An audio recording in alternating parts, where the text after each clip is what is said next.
बिहार में एनडीए ने सीटों के बंटवारे का ऐलान कर दिया है। आपको बता दें कि बंटवारे के तहत बीजेपी एक बार फिर बड़े भाई की भूमिका में नजर आ रही है और 17 सीटों पर चुनाव लड़ेगी।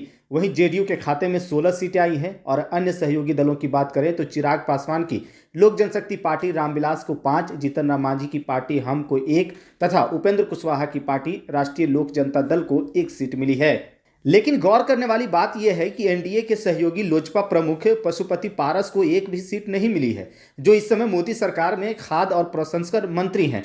सूत्रों के हवाले से खबर आ रही है कि एनडीए में गठबंधन में सीट ना मिलने से पशुपति पारस मोदी कैबिनेट से जल्द ही इस्तीफा दे देंगे।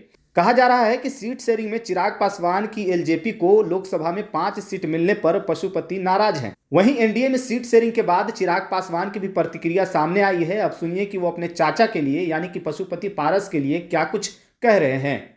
भाई, मैंने बार बार इस बात को कहा है, परिवार के बड़े वो हैं, उन्हीं को ये फैसला लेना है। मेरे पिता के जाने के बाद परिवार के मुखिया की भूमिका में वही थे, मेरे पिता के स्थान पर वही थे। जिस तरीके से विपरीत परिस्थितियों में भी मेरे पिता ने, ऐसा नहीं है कि इससे पहले कभी परिवार पे संकट नहीं आया, इससे पहले कभी पार्टी में संकट नहीं आया, पर मेरे पिता ने इस बात को सुनिश्चित किया कि हर परिस्थिति में वो पार्टी को एकजुट रखें, परिवार को एकजुट रखें। पिता के जाने के बाद इसी भूमिका में मेरे चाचा जी थे। उनको इस जिम्मेदारी को निभाना था कि भले लाख विपरीत परिस्थितियां हों, लाख कठिनाइयां हों, पर उसके बावजूद पार्टी ना टूटने दें, परिवार ना टूटने दें। और वो पार्टी जिसको मेरे पिता ने खून पसीने से बनाया था, उस पार्टी का नाम, सिंबल आज भी फ्रीज है। कहीं ना कहीं इस बात का दुख पापा जहां पे भी होंगे उनको आज भी होता होगा कि जिस सिंबल को उन्होंने चुना था, जिस नाम को उन्होंने चुना था, वो आज भी वो फ्रीज है। इन परिस्थितियों में पार्टी और परिवार नहीं पहुंचता, ये जिम्मेदारी चाचा जी पर थी। पर बहरहाल गंगा में से काफी पानी अब बह चुका है, परिस्थितियां काफी बदल गई हैं। एक बात वो अक्सर कहते हैं, मैं मानता हूं कि हकीकत भी वही है, व्यक्ति नहीं समय बलवान होता है। और आज समय ने अपनी ताकत दिखाई, समय ने न्याय किया और जस्टिस प्रिवेल किया। आपको नहीं लगता है कि अगर वो आपके खिलाफ खड़े हो जाएं तो आपके लिए प्रॉब्लम हो सकती है?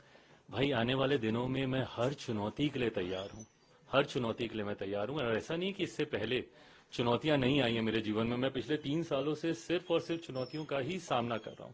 तो ऐसे में अगर कोई और चुनौती भी मेरे सामने आती है तो उसका भी उतना ही डट के सामना करूंगा, क्योंकि ये विश्वास और पुख्ता हुआ है कि पापा का आशीर्वाद पूरी मजबूती से मेरे साथ है। भाई प्रिंस का क्या होगा?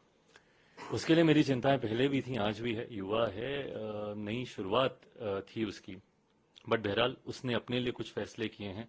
मुझे लगता है उन फैसलों के साथ अब उसी को ही जीना है। इस 5 सीट में उनको जगह मिलेगी? जैसा मैंने कहा कि ये मेरी पार्टी एक अलग संघर्ष के दौर से निकली है।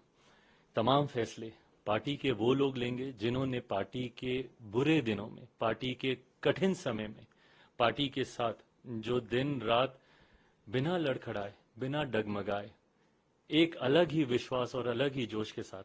आज की तारीख में मुझे वो 5 जुलाई भी याद आती है 2021 की, जब मुझे नहीं पता था पार्टी और परिवार टूटने के बाद कि मैं बिहार की धरती पर कदम रखूंगा तो कोई एक व्यक्ति भी मुझे मिलेगा कि नहीं मिलेगा। क्योंकि मेरा सब कुछ, मेरा पार्टी ऑफिस, मेरा संगठन, मेरे तमाम सांसद सब मुझसे छीन लिए गए थे। तो मुझे नहीं पता था कि कोई एक भी व्यक्ति मुझे मिलेगा कि नहीं मिलेगा वहां पर।